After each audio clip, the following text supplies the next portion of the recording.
Hello friends, शिक्षण centre में आपका स्वागत है। तो फ्रेंड्स, क्लास हो रहा है, अनुच्छेद का सीरीज चल रहा है और हमने 3 क्लास पहले ही ले लिया है और एक क्लास में जो है 10 अनुच्छेद को बहुत ही यानी कि क्लास में ही आपको याद करवा दिया जाएगा। तो चलिए आज हम स्टार्ट करते हैं अनुच्छेद 31 यानी कि अनुच्छेद 31 क्या कहता है। तो बात करते हैं हम अनुच्छेद 31 की। बहुत ही अच्छी भाषा में हम समझाएंगे आपको। आप थोड़ी देर देखें पहले क्लास को, उसके बाद पहले जो है ये अनुच्छेद 31 पहले आप समझ लीजिए क्या कहता है। तो इसमें दिया गया था संपत्ति का अधिकार, जो कि अनुच्छेद 31 में है। और ये संपत्ति का अधिकार जो था पहले मौलिक अधिकार था। यहाँ देखिए, संपत्ति का अधिकार अब मौलिक अधिकार नहीं रहा, बल्कि अब यह कानूनी अधिकार बन गया है। क्यों बन गया है? क्योंकि संपत्ति का जो अधिकार है वो अनुच्छेद 31 में था। अब इसे आप यहाँ देख सकते हैं हटा दिया गया है और हटा करके कहाँ धर दिया गया है, अनुच्छेद 300A में संपत्ति के अधिकार को धर दिया गया है, जो कि अब कानूनी अधिकार हो गया है। सिंपल भाषा में पूछा जाए कि अनुच्छेद 31 क्या कहता है, तो संपत्ति का अधिकार, और पूछा जाए कि वर्तमान में संपत्ति का अधिकार कौन सी अधिकार है, तो कानूनी अधिकार है। और किस अनुच्छेद में है, तो अनुच्छेद 300A में है। चलते हैं नेक्स्ट अनुच्छेद। आपको अंतिम में प्रैक्टिस के लिए MCQ भी करवाया जाएगा फ्रेंड्स, तो आप लोग धैर्य बना के क्लास को देखें। यहाँ से जो है फ्रेंड्स 2 क्वेश्चन अब हमने मतलब इधर से देख रहे हैं कि 2 क्वेश्चन एग्जाम में पूछ लिए जा रहे हैं, इसीलिए हमने सोचा कि इसे कंप्लीट करवा दें। क्योंकि वैसे बच्चों को एक दिन में याद भी नहीं हो पाता सभी को, इनमें सभी नहीं पूछा जाता, इम्पोर्टेंट ही पूछा जाता है। फिर भी आप एक झलक देख लें, ये सब बहुत इम्पोर्टेंट है फ्रेंड्स, क्योंकि अनुच्छेद जो है 12 से लेकर 35 तक मौलिक अधिकार है, बहुत ही इम्पोर्टेंट अनुच्छेद है। अनुच्छेद 32 क्या कहता है, संवैधानिक उपचारों का अधिकार, यानी कि यदि किसी मौलिक अधिकार का उल्लंघन हो तो व्यक्ति जो है सीधे, यहाँ ध्यान दीजिए, व्यक्ति सीधे सर्वोच्च न्यायालय जा सकता है अनुच्छेद 32 के तहत। इसे संविधान की आत्मा, ये सब क्वेश्चन एग्जाम में बन चुके हैं फ्रेंड। अनुच्छेद 32 को संविधान का आत्मा कहा जाता है और डॉक्टर BR अम्बेडकर ने इसे संविधान का हृदय और आत्मा कहा है। यानी सिर्फ पूछा जाए आत्मा तो अनुच्छेद 32 को, और अम्बेडकर लगा दिया जाए तो हृदय और आत्मा दोनों ने अम्बेडकर कहा है। तो अनुच्छेद 32 क्या है, तो अनुच्छेद 32 जो है संवैधानिक उपचारों का अधिकार, यानी कि जो संविधान के द्वारा हमें अधिकार दिया गया है, जैसे कि मौलिक अधिकार दिया गया है, तो अगर मेरा मौलिक अधिकार का कोई उल्लंघन होता है तो हम सीधे निचली अदालत ना जा कर के सीधे हम सुप्रीम कोर्ट, हाई कोर्ट भी आप जा सकते हैं। तो दोनों में से हम कहीं जा सकते हैं। ये कब हम जा सकते हैं अनुच्छेद 32 के तहत, जब मेरा 12 से लेकर जो 35 तक मौलिक अधिकार हैं और इसमें जो बातें कही गई है इसका अगर हनन होता है तब। चलते हैं नेक्स्ट। जैसे मान लीजिए अनुच्छेद 21 जीवन जीने का अधिकार, अगर हमें कोई जीने नहीं दे रहा है सही तरीके से तो हम सीधे सुप्रीम कोर्ट जा सकते हैं। हमने अनुच्छेद 21 को लेकर आपको एक उदाहरण दिया। चलते हैं नेक्स्ट। आप लोग ज़रूर बताइएगा कि आप लोगों को क्लास कैसी लगी, आप लोग समझ पाए या नहीं। अनुच्छेद 33 सशस्त्र बलों के अधिकार में कटौती, यानी जो सशस्त्र बल होते हैं उनके अधिकार में जो है कटौती किया जा सकता है। कब कटौती किया जा सकता है, तो जब देश में आपातकाल लागू होता है तब। जैसे सेना, पुलिस आदि के अनुशासन के लिए उनके मौलिक अधिकार सीमित किए जा सकते हैं। इसमें कुछ नहीं, बस इतना ही है। सशस्त्र जो बल होते हैं यानी सेना, पुलिस, इन सब का मौलिक अधिकार में कटौती किया जाता है। अनुच्छेद 33 यही कहता है सिर्फ। चलते हैं नेक्स्ट। अनुच्छेद 34। फ्रेंड्स, अगर आपने इससे पहले वाली क्लास नहीं देखे हैं तो आप लोग ज़रूर देख लीजिएगा, प्लेलिस्ट बना हुआ है। और चैनल का जो नाम है फ्रेंड्स वो है बिहार पीएससी और सेंटर, CENTER सेंटर। चलते हैं नेक्स्ट अनुच्छेद 34 पे। अनुच्छेद 34 क्या कहता है? मार्शल लॉ के समय अधिकारों पर प्रतिबंध। यानी कि कोई क्षेत्र है भारत का, तो वहाँ पे अगर मार्शल लॉ लगा हुआ है तो मार्शल लॉ के समय अधिकार पर प्रतिबंध, यानी उस समय जो है मौलिक अधिकार लोगों का मतलब अवरुद्ध हो जाता है, यानी कि उस पर कुछ प्रतिबंध लगा दिए जाते हैं मार्शल लॉ के समय। वहाँ जो है सेना का ही सिर्फ चलता है। फ्रेंड्स, आपने देखा होगा वर्तमान की अगर हम बात करें, कोई भी चीज़ पर है तो आप करंट से उसे ज़रूर जोड़ें।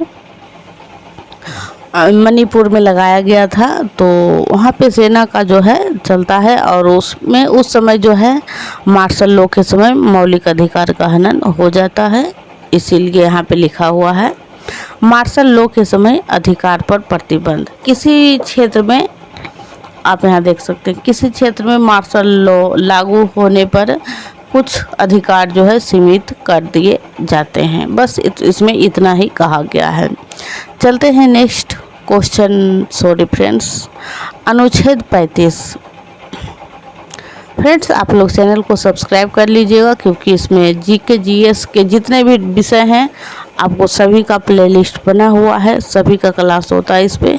और सामान्य हिंदी का क्लास बहुत ही ऐसे अच्छे शब्दों में, अच्छी भाषा में आप मेरे द्वारा पढ़ सकते हैं। तो अभी 2 चीज़ कंप्लीट हुआ है, संधि और समास, तो आप लोग ज़रूर देखें। बात करते हैं अनुच्छेद 35 की। तो कुछ कानून बनाने का अधिकार संसद को जो है दिया गया है। कुछ कानून बनाने का अधिकार संसद को, कुछ विशेष विषय पर कानून बनाने का अधिकार केवल संसद को है। यानी कि राज्य के जैसे कि कुछ विषय होते हैं, तो अगर राज्य चाहें तो बोलने पर संसद जो है कानून बना सकती है। चलते हैं नेक्स्ट। ये उतना इम्पोर्टेंट नहीं है फ्रेंड्स, जो ज़्यादा इम्पोर्टेंट है हम उसे आपको ज़रूर बताएंगे। हमने आपको बताया था कि अनुच्छेद 12 से लेकर जो है 12 से लेकर 35 तक हम उसे मौलिक अधिकार कहते हैं, और जो 36 से लेकर फ्रेंड्स आगे का है 36 से लेकर 51 तक उसे हम राज्य के नीति निर्देशक तत्व कहते हैं। तो इसीलिए यहाँ पे लिए हमने लिख दिया है राज्य के नीति निर्देशक तत्व। चलते हैं अनुच्छेद 36। अनुच्छेद 36 क्या कहता है?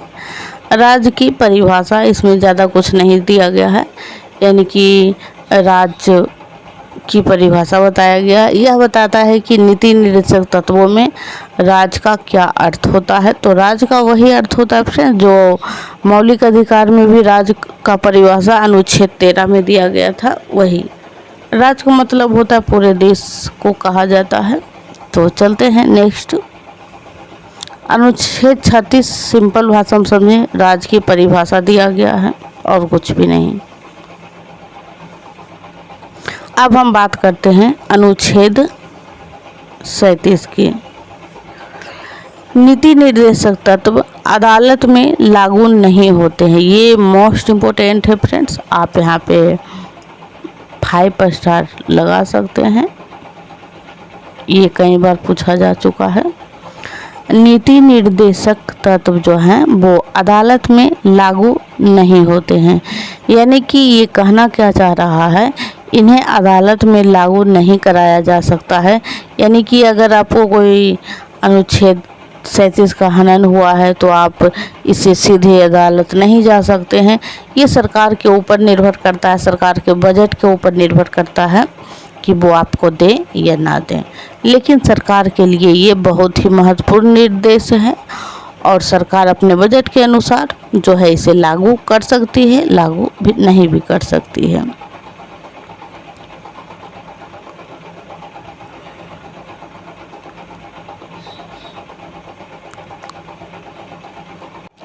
चलते हैं नेक्स्ट। एक मिनट। अनुच्छेद 38। अनुच्छेद 38 की अगर हम बात करें तो अनुच्छेद 38 कहता है सामाजिक व्यवस्था की स्थापना, यानी कि राज्य लोगों के सामाजिक, राज का मतलब देश के जो हमारी सरकार है, राज का मतलब यह स्टेट वाला जो राज्य है बिहार उत्तर प्रदेश, आप उसे नहीं समझिएगा, राज का मतलब पूरे देश से लिया जाता है। तो राज्य लोगों के सामाजिक, आर्थिक और राजनीतिक कल्याण के लिए कार्य करेगा, इसमें ये बातें बताई गई है।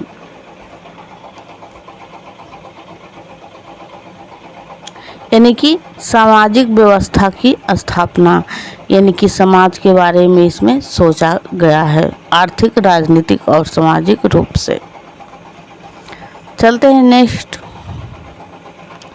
अनुच्छेद 39। राज्य की नीति के कुछ मुख्य सिद्धांत हैं, जैसे कि अनुच्छेद 39 जो है फ्रेंड्स खंड में बटा हुआ, जैसे 39A, 39B, 39C, तो इस प्रकार है। तो आप इसे 39A माने, इसे B माने, इस प्रकार से है। तो अनुच्छेद 39 राज्य की नीति के कुछ मुख्य सिद्धांत। अनुच्छेद 39A कहता है पुरुष और महिलाओं को समान वेतन दिया जाए। और क्या कहता है अनुच्छेद 39B बच्चों और मजदूरों का शोषण ना हो। नेक्स्ट थोड़ा ऊपर करते हैं। और क्या कहता है सभी को आजीविका का अवसर मिले। ये तीन बातें जो है अनुच्छेद 39 कहता है।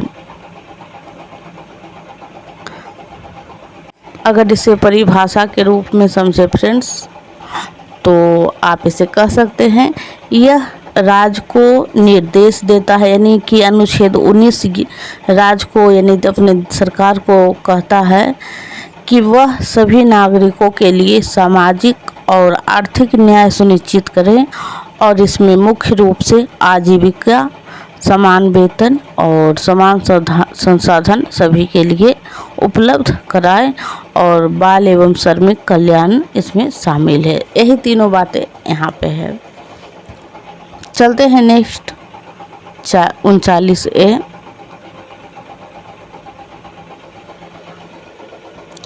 39A जो है समान न्याय और मुफ्त कानूनी सहायता, इसको बाद में जोड़ा गया फ्रेंड, जिसमें भी ABC लगा होता है वो बाद में जुड़ता है। तो समान न्याय और मुफ्त कानूनी सहायता, यानी कि अगर आप गरीब हैं तो आपको सरकार जो है अपने तरफ से मुफ्त में कानूनी सहायता प्रदान करेगी, ऐसा संविधान में अनुच्छेद 39A में लिखा हुआ है। लेकिन आप वास्तविक आप भी जानते होंगे और हम भी जानते हैं क्या है, गरीब लोगों को मुफ्त में कानूनी सहायता मिले, लेकिन ऐसा होता नहीं है।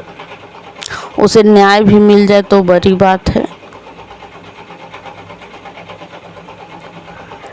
अनुच्छेद 40 मोस्ट इम्पोर्टेंट फ्रेंड्स, और ये गांधी का मतलब गांधी के विचार पे आधारित है, यानी कि इस अनुच्छेद पे उनका प्रभाव है।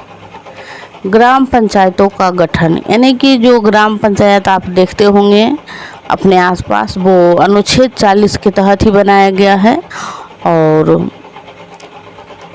सिंपल भाषा में ग्राम पंचायतों का गठन अनुच्छेद 40 में से लिखा हुआ है। तो आपका अनुच्छेद कंप्लीट हो गया है और अब हम चलते हैं MCQ पर। तो चलिए आप लोग बताइएगा ज़रूर, कमेंट में आंसर ABC लिखिएगा। तो शुरू करते हैं प्रैक्टिस। 1 मिनट आप यहाँ देख लें।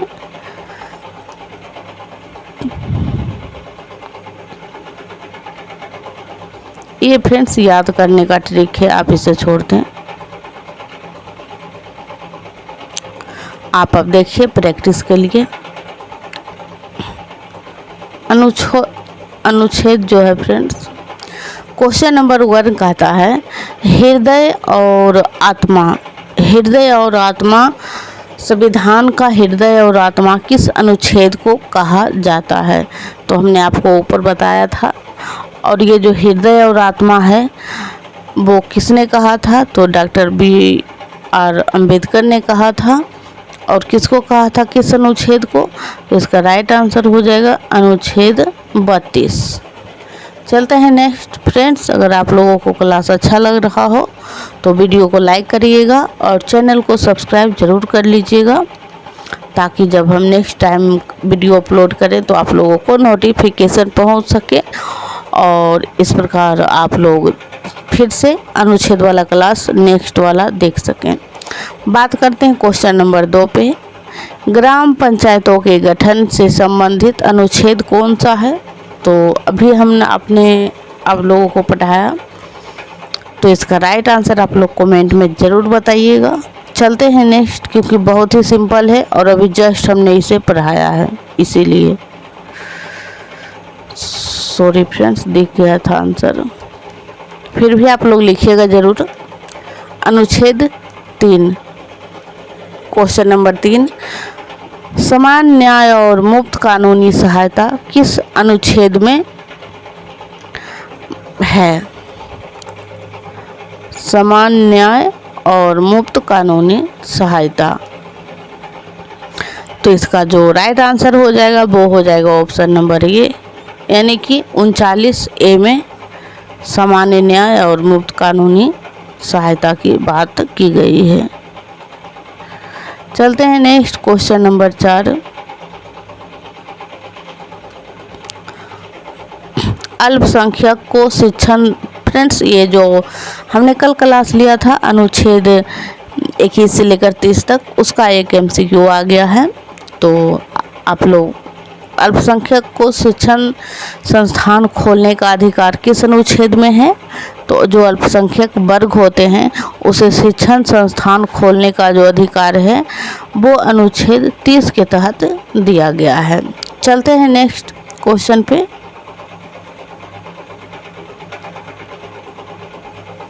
क्वेश्चन नंबर 5, नीति निर्देशक तत्व अदालत में लागू नहीं होते हैं, यह किस अनुच्छेद में है? नीति निर्देशक तत्व अदालत में लागू नहीं होते हैं, यानी कि आप नीति निर्देशक तत्व का जो अनुच्छेद है अगर उसका हनन होता है यानी उल्लंघन होता है तो आप सीधे सुप्रीम कोर्ट, हाई कोर्ट कहीं भी नहीं जा सकते हैं। ये सरकार के ऊपर निर्भर करता है कि वो देंगे या नहीं देंगे। फिर भी राज्य जो है ऐसा कार्य करते हैं, कल्याणकारी, इसमें बहुत से अनुच्छेद हैं। तो इसका जो ये जो बातें कही गई है वो कही गई है अनुच्छेद 38, अनुच्छेद 37 में। चलते हैं नेक्स्ट।